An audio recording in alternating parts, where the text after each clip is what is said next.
اعوذ باللہ من الشیطان الرجیم، بسم اللہ الرحمن الرحیم۔ تمام سننے اور دیکھنے والوں کو السلام علیکم۔ دوستو، آج میں آپ کے سامنے حاضر ہوا ہوں ایک نئی ویڈیو کے ساتھ۔ قربانی کا جانور خریدنے کے بعد کیا کریں، یہ جاننے کے لیے ویڈیو کو شروع سے لے کر اینڈ تک ضرور دیکھیں تاکہ آپ کو پوری ویڈیو کی سمجھ آ جائے۔ اور ایک گزارش بھی ہے کہ جو لوگ چینل پر نئے ہیں وہ چینل کو ضرور سبسکرائب کر لیں اور ساتھ ہی بیل آئیکن پر بھی کلک کر لیں تاکہ آنے والی مزید نئی ویڈیو آپ تک بآسانی پہنچتی رہے۔ اور اگر میری ویڈیو اچھی لگے تو ویڈیو کو لائک کرنا نہ بھولیں اور ویڈیو کو زیادہ سے زیادہ شیئر کریں تاکہ معلومات دوسرے لوگوں تک بھی پہنچ سکے۔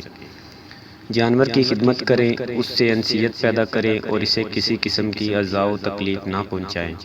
جانور ایسی جگہ باندھیں جہاں آنے جانے والوں کو تکلیف نہ ہو، راستے اور گلیاں ہرگز بند نہ کریں۔